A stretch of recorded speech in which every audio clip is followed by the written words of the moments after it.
8 de la mañana con 41 minutos, 8 con 41 minutos, en Punto Noticias de Radio Pichincha. Saludamos con nuestra tercera invitada. Se trata de la presidenta de la Fundación Aldea, Geraldine Guerra, que nos acompaña vía telemática. ¿Cómo está, Geraldine? Buenos días, bienvenida. Le acompañamos y le saludamos a Alexis Moncayo, quien le habla, Licenia Espinel. Aún seguimos en estado de conmoción tras la violenta forma en la que fueron asesinadas tres jóvenes de entre 19 y 22 años que fueron sepultadas en Santo Domingo tras ser degolladas, tras ser aparentemente torturadas y no sabemos qué otras cosas más. Esto se suma a una ola de crímenes registrados durante el fin de semana. Se va a convertir este 2023 en uno de los años más violentos contra las mujeres. Buenos días, bienvenida. Buenos días, sí, Licenia, tienes razón, este año ya se perfila como, ni siquiera tengo palabras para decir en lo que se va a perfilar.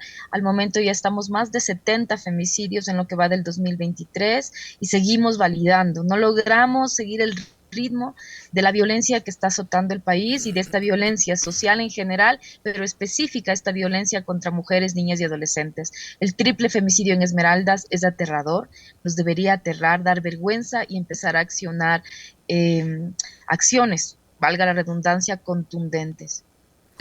Hola Geraldine, qué gusto saludarle, buenos días. A ver, lo de las tres jóvenes que fueron asesinadas, además de forma muy violenta, porque no es solo que ahora, digamos, matan a la mujer, sino que además antes la violan, la golpean, la ultrajan, la degollan y la matan.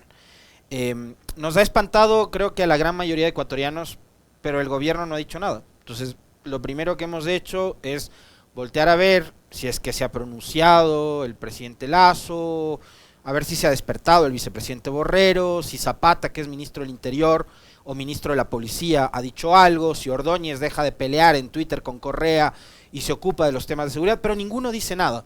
Entonces, como parece que es una política de Estado ya el silencio frente a los casos de femicidio tan espantosos como esto, ¿qué lectura le deja a usted esa reacción o falta de reacción más bien del Estado y del gobierno?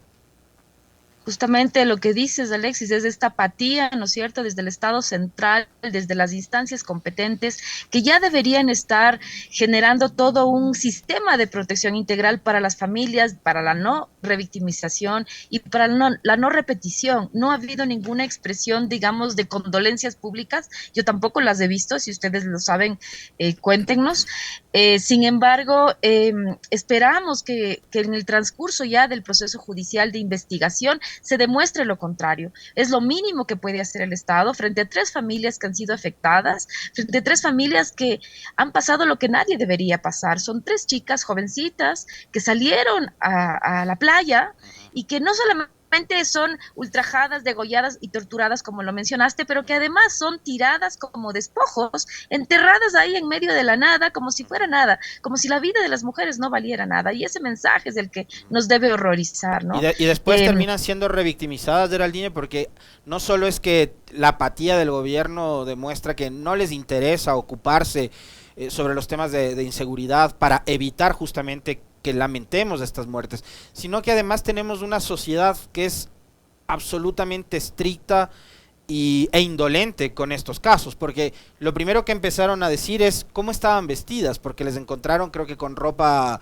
de baño o alguna cosa por el estilo. Entonces, ¿cómo estaban vestidas? ¿Por qué se fueron con hombres? ¿Qué hacen ellas en la playa un fin de semana? Que no sé qué. Entonces empezamos a cuestionar el hecho de que las mujeres puedan andar libres o hacer lo que ellas decidan, porque además es su opción.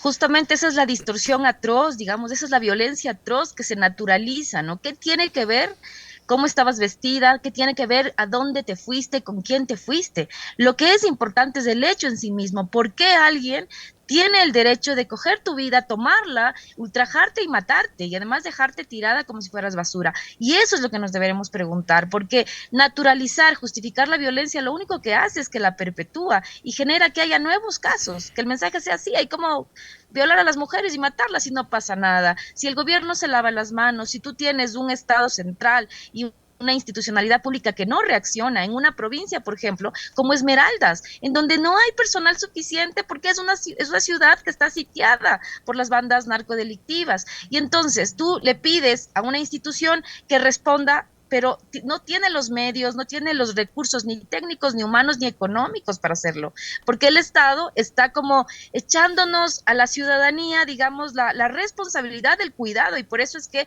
ha legalizado el porte de armas, porque dicen, ustedes vean cómo se resuelven, cojan las armas y maten a los delincuentes. ¿Qué es eso? Eso es un estado de terror, es un estado de guerra. Digamos, están declarándonos la guerra y la ciudadanía nos estamos dejando.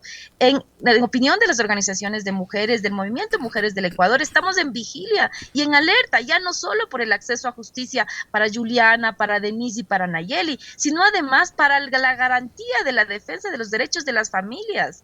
¿Quiénes serán, quiénes son los responsables de esas muertes? Esas familias que están ahora clamando por la justicia, ¿están protegidas? ¿O también están en riesgo por estar denunciando? ¿Qué es lo que está pasando? Ese contexto es el que se tiene que analizar. Los equipos psicosociales de atención del Ministerio de la Mujer, del MIES, de la Fiscalía, del Consejo de la Judicatura, ya tendrían que estar haciendo acompañamiento a las familias, explicándoles que esto recién empieza. Si recién hubo un levantamiento del cadáveres y después recién empieza todo lo que es el calvario por el proceso de justicia. ¿Dónde está ese acompañamiento? ¿Cómo queda una madre después de ver a su hija de la manera como le tocó ver a la familia, ¿no? Entonces hay muchos pendientes y eso es parte de la deuda que hemos denunciado por años las organizaciones de mujeres y el movimiento de mujeres en el Ecuador. No puede haber esa apatía, tiene que cumplirse la ley, tiene que cumplirse la normativa y para eso funcionarias y funcionarias se tienen que levantar de los escritorios. Para eso necesitamos autoridades que se pongan, digamos, se pongan realmente la camiseta contra la violencia y manden un mensaje contundente de sanción y de que nunca más va a haber un caso como el de Nayeli, como el de Denise y como el de Juliana, y que vamos a estar protegiendo la vida, vamos a estar previniendo la violencia y vamos a estar erradicando la violencia femicida de nuestro país. Además, Geraldine, hay que sumar otro hecho que parientes de las jóvenes asesinadas han denunciado que han sido víctimas también de amenaza. Entonces, bajo esa amenaza, ¿cómo pueden ellas exigir justicia? Porque si exigen justicia, corren también en riesgo su vida. ¿Cuál debería ser allí el accionar de las autoridades competentes para proteger a las familias de las víctimas, por un lado? Se está convirtiendo la violencia criminal también en una nueva amenaza hacia las mujeres, más allá de la violencia machista, que como usted decía, en lo que va del año ha cobrado la vida de 77 personas, de 77 mujeres. Pero a eso hay que sumarle que las mujeres también son víctimas de asesinatos, de homicidios, de casos de sicariato o de violaciones o de desapariciones. Esa cifra de 77 femicidios podría ser mucho más grande en lo que tiene que ver con muertes de mujeres también relacionadas con actos delictivos. Sí, bueno, realmente las familias sí están en peligro, lo acabo de decir. Necesitamos garantizar que se protejan los derechos y porque ya han recibido amenazas. Y ahí el Estado es el que tiene que proteger. No nos equivoquemos, señor, señora que nos está escuchando. El Estado tiene que proteger los derechos porque es el Estado el garante de los derechos. No son las familias solitas que tienen que buscar qué hacen ahora y cómo enfrentan, digamos, de esta situación. Es el Estado que tiene que generar un sistema de protección que se active inmediatamente para todas las familias en Santo Domingo que han sido afectadas por este triple femicidio, ¿no es cierto? Lo hemos venido diciendo hace varios años y hace 2 años, hay unas nuevas formas en las que se perpetra el femicidio, nuevos contextos, les estamos llamando femicidios por delincuencia organizada, femicidios en contextos de narcodelincuencia, femicidios en contextos de economías criminales. Y son femicidios porque el cuerpo de las mujeres se utiliza como botín de guerra para para marcar territorios, para enviar mensajes. Son femicidios porque la manera como las matan es una manera misógina, es decir, que muestra tortura, muestra signos de saña, de odio, y eso es un femicidio. El problema es que hay nuevas condiciones para entenderlo, nuevas características, y eso lo tiene que hacer el Estado. El Estado tiene que leer y ver en un contexto de alta violencia, de alta criminalidad social, no solamente para las mujeres, sino para todos y todas. Ahí en ese contexto también son las mujeres las más vulnerables y tienen otras características las violencias que se perpetran contra ellas, contra mujeres, niñas y adolescentes. Así que hay mucho por hacer. Solamente aclaro, dije 71 femicidios en lo que va del 2023 y todavía seguimos validando. Ahora, Geraldine, el gobierno ha tomado decisiones, como es su característica, de forma improvisada, como tratando de poner paños de agua tibia a problemas que no se resuelven, dándole una pistola a una persona que acaba de ser asaltada o robada aquí afuera en la esquina, ¿no es cierto? Y nos han alertado varias personas con las que hemos consultado de que hay más probabilidades de lastimar, de herir o de matar a un ser querido o a un familiar portando un arma en casa que a un criminal. Las mujeres también pueden ser los nuevos blancos de violencia con, digamos, la posibilidad de tener armas en casa. Hemos visto en las cifras que ustedes publicaron el año anterior, para cerrar el año, se incrementaron los femicidios con armas de fuego. ¿Qué tipo de alertas están generando? ¿Cómo están procesando, además de este anuncio del gobierno? ¿Cómo lo han evaluado y qué es lo que están ustedes a nivel de asociaciones, de gremios, de grupos, de organizaciones de mujeres conversando sobre estas medidas tan desacertadas que ha adoptado el gobierno? En este momento lo que estamos haciendo es un análisis profundo y denunciando que es un error pensar que dándonos armas a la ciudadanía todo va a mejorar. Eso solamente beneficia a los vendedores de armas. Es decir, aquí hay un negocio interno, implícito, que quiere decir que los que venden armas son los únicos que se van a enriquecer.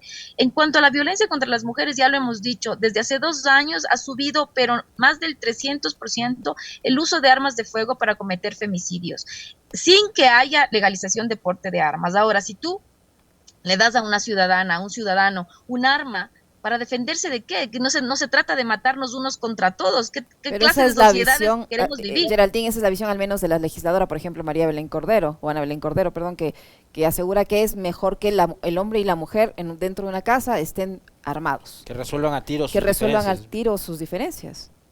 Parece que la asambleísta no entiende nada de lo que significa violencia de género contra las mujeres, no entiende nada de lo que significa un enfoque de género, no sabe lo que son roles y estereotipos, se ve que tiene una realidad realmente alejada de lo que ocurre en las casas, en las familias ecuatorianas, en las casas aquí en Quito, en los barrios del sur, en los barrios del norte, del centro de Quito, de los valles. Parece que la asambleísta está alejada de la realidad y está hablando puras palabras sin sentido, porque si hubiera leído algo, aunque sea las cifras de la encuesta nacional de violencia, que son cifras estatales, ella supiera que lo que está diciendo no tiene nada de argumento ni científico, ni legal, ni de ningún tipo. Más bien sus palabras, digamos, evocan un fuerte discurso en favor de los vendedores de armas y un fuerte discurso en favor de la violencia. Y lo que le decimos al Estado es: nadie nos calla, a las organizaciones, porque no queremos un país violento contra ninguno y ni contra ninguna. Si queremos y vamos a defender nuestro derecho, un Estado de derechos, nuestro derecho a vivir bien, en condiciones de dignidad y dignas, que tiene que ver con una serie de condiciones para estar bien todo y todas.